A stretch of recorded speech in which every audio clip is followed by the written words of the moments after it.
Welcome to a journey that has inspired generations. What you're about to hear isn't just a story, it's the beginning of a divine journey through time.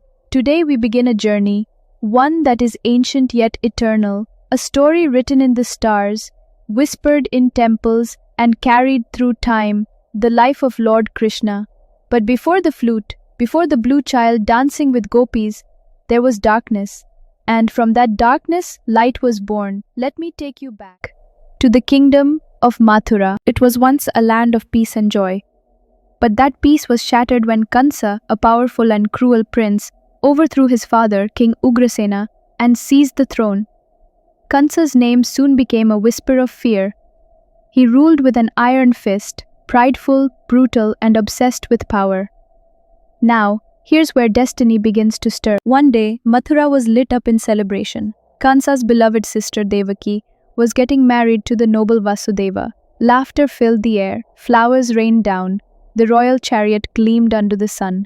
Kansa, in a rare moment of affection, decided to drive the wedding chariot himself.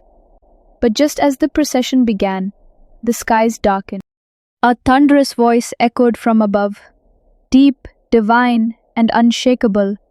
Kansa, the eighth son born to Devaki, shall be your destroyer. A chill swept through the crowd. Devaki's smile faded. Kansa's heart filled with rage. He drew his sword, yes, to strike down his own sister on her wedding day. Kansa, cunning and cold, agreed. And from that moment, Devaki and Vasudeva were thrown into the deepest prison of Mathura. Years passed.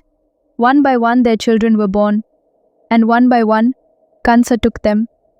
Without mercy, Devaki wept in silence. Vasudeva, in quiet strength, held her through the nights.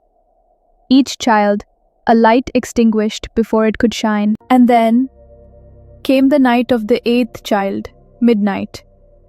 The prison was dark, but suddenly a soft golden light filled the cell.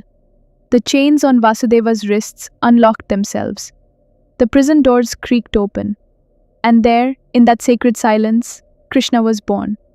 He didn't cry. He smiled. A divine glow surrounded him. Above his tiny head, a faint halo shimmered. Then, a voice filled Vasudeva's heart. Take me to Gokul, cross the Yamuna, leave me with Yashoda. The time of truth will come. Vasudeva wrapped the baby in soft cloth and stepped into the stormy night.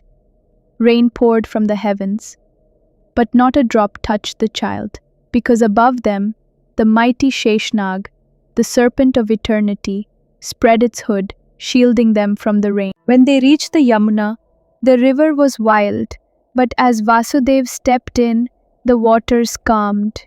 The river parted, just enough for him to walk across.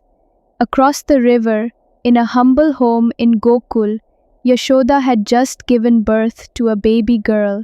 She was fast asleep. Without waking her, Vasudeva gently exchanged the babies.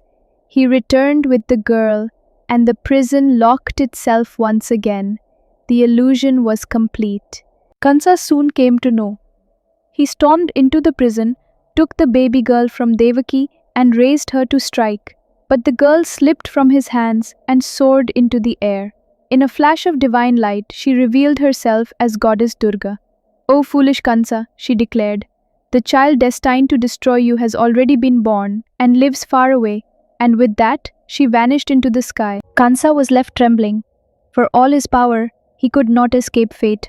And in Gokul, under the soft gaze of the stars, surrounded by cows and song, the divine child Krishna, dark as rain clouds, eyes sparkling with mischief and mystery, let out his first joyful giggle.